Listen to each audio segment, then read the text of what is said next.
Hey guys, welcome to Insider Z, where today we'll be discussing the future of movie theaters due to the threat of the streaming industry. Today we have endless amount of streaming platforms, and that includes Netflix, Disney Plus, Hulu, Amazon Prime, HBO Max, and so many. It just continues to go on.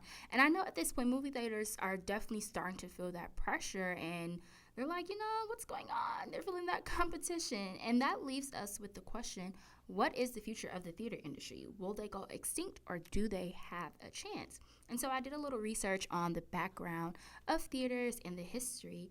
And the first public theater actually opened on June 15th in 1905 in the lovely Pittsburgh, Pennsylvania. And it was originally named the Nickelodeon because it was the Greek word for theater. But this is the fact that I thought was most interesting, and I wish it was still around today. It only cost a nickel to get into the theater. Like, can you imagine only paying 5 cents? I wish. Today I spend at least $30 plus, if not more, just for one movie theater. They also were only shown for 15 to 20 minutes long, and they were silently shown on white sheets, but they still somehow managed to become largely popular because someone thought this was a pretty cool idea. And from here, we see the rise of drive-in theaters as well as 3D movies. But we also begin to see corporations such as AMC pop up, which is the largest movie theater chain in the entire world, founded in 1920. I also did not know that, and I thought that was pretty cool. But there's also other chains such as Regal and Cinemark, which is around as well. And so, as I stated before, they're feeling that pressure from these streaming services. So we already have streaming coming in, and for years the movie industry has been on the decline, and they've been losing millions, I believe, since 2002. But that's already happening, and then boom, we have COVID. COVID is what really opened that door and gave studios and production that chance to test out some of these theories and see, can a movie survive or thrive without having to be premiered or shown in theater. COVID really gave that door to let's test it out.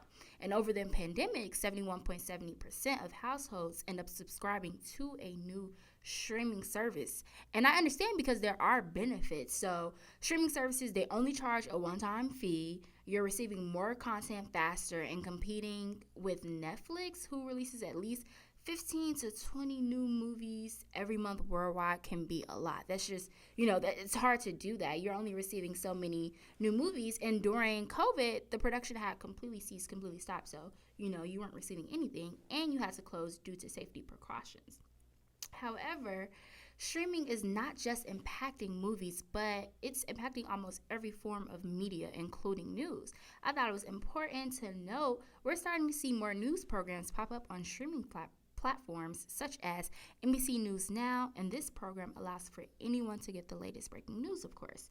So there are a lot of threats and a lot of fields that are being impacted, but with movies, it has gone full throttle. Like on the business side of things for movie theaters, it has completely changed. So originally contracts between studios and theaters, they would require the movie to be exactly or exclusively played in theaters for 70 to 90 days before digital release. Today, we don't see that at all, or at least with the most recent movies I've seen, you don't see it. For example, Black Widow.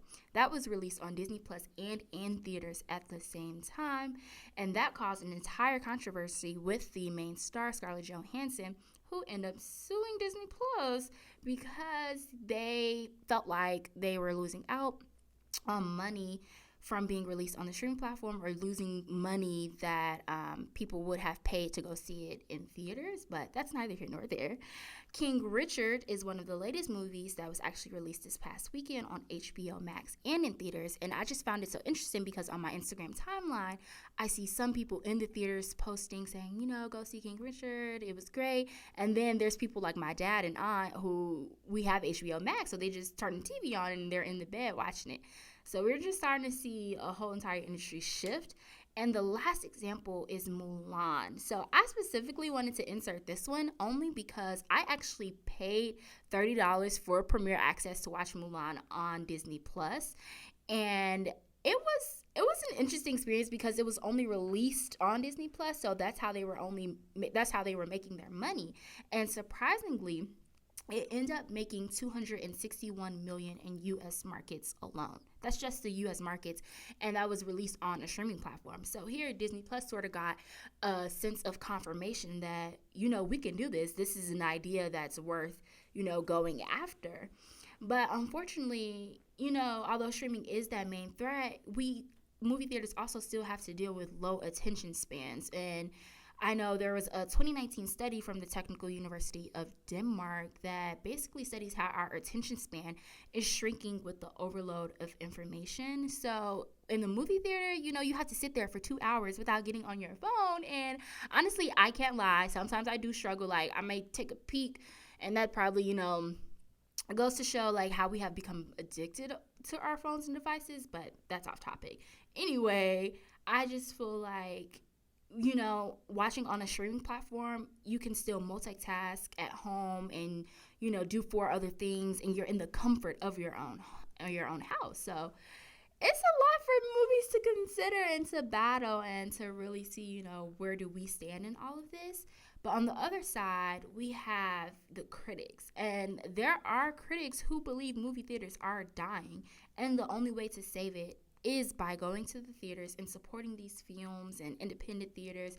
Box office revenues alone just last year dropped 80%, of course, largely due to COVID. But honestly, is there going to be an increase? Can they actually, movie theaters jump back from, the things that they went through with COVID and having to shut back down? And we see there are people that are still partaking, me included, with going to the theaters and supporting these films. And I encourage you all to find a nice balance between new releases in theaters and on streaming platforms, and support when you can. Surprise your friends and family and suggest picking a random movie for the next outing, because, you never know. You might enjoy sitting in that big screen or big room, watching it on that big screen, enjoying some popcorn or nachos, whatever you like, because you truly just can't get that experience anywhere else. And so that's all I have today on the future of theaters. I think they'll be around as long as we support them. So let's do that. Until next time, this is Amber C on Insider Z.